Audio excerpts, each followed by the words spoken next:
मैं हमेशा कहता हूं कि affiliate marketing one time investment है। क्या मैं इस चीज को ढंग से एक्सप्लेन कर सकता हूं? किसी ने मुझसे क्वेश्चन पूछा है। देखिए सिंपल सी बात, मैं यहां पे डिक्लेयर नहीं करूंगा कौन सी वीडियोस है। मैंने कुछ वीडियोस बना रखी है जो कि एफिलिएट मार्केटिंग रिलेटेड है और वो रैंक करती है। ज्यादा ट्रैफिक नहीं आता पर आता है ट्रैफिक। और वो क्या है, एकदम स्पेसिफिक टॉपिक के ऊपर है। किसी को वो स्पेसिफिक चीज चाहिए, बंदा सर्च मारेगा, मेरी वीडियो रैंक करती है। डिस्क्रिप्शन में मैंने लिंक दे रखा होता है, वीडियो में मैंने समझा रखा होता है। बंदा डिस्क्रिप्शन में देखता है, खरीद लेता है। मुझे कॉन्स्टेंटली पैसा मिल रहा है कंटेंट बनाने में। अभी वीडियो की बात, अगेन ब्लॉगिंग में भी आप यही सीन कर सकते हो अगर आप एसईओ के ऊपर फोकस करते हो तो।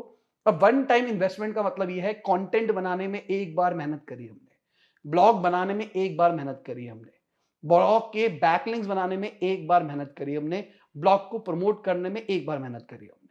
अब ब्लॉग रैंक कर गया, वीडियो रैंक कर गई, ट्रैफिक आता जा रहा है कांस्टेंट लेवल पे। पर यहां पे ये नहीं सोचना कि बस उसको छोड़ देना और सो जाना है। हमको कॉन्स्टेंटली मॉनिटर जरूर करना चाहिए उन चीजों को, क्योंकि आज नहीं तो कल हमसे कोई ना कोई तो बेहतर आ ही जाएगा। जब बेहतर आएगा तो हमको ढूंढना है कि उसमें क्या बेहतर है और अपने आप को और इंप्रूव करके और ऊपर आने की कोशिश करनी है। बस यही है एफिलिएट मार्केटिंग की SEO point of view, organic point of view से।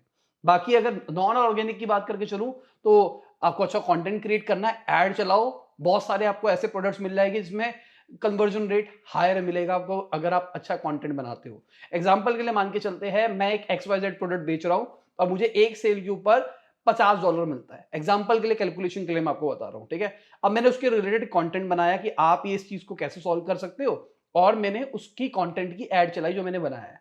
अब बहुत सारे लोग उस वीडियो को देखेंगे, सब तो नहीं देखेंगे, उसमें 2% कन्वर्जन रेट आती है। तो ओवरऑल जो मैंने खर्च किया एक बंदे को एक्वायर करने के लिए, हो सकता है वो मैंने $20 किया हो। अब $20 में मुझे एक बंदा कन्वर्ट मिल रहा है, कमीशन मुझे 50 मिल रही है, 30 मुझे कॉन्स्टेंटली मिलता जा रहा है हर सेल के ऊपर। अब मुझे क्या करना है, मुझे बस इस आइडिया को स्केल करना है, उस वीडियो को स्केल करना है ताकि मैं ज्यादा से ज्यादा लोगों तक पहुंच पाऊं।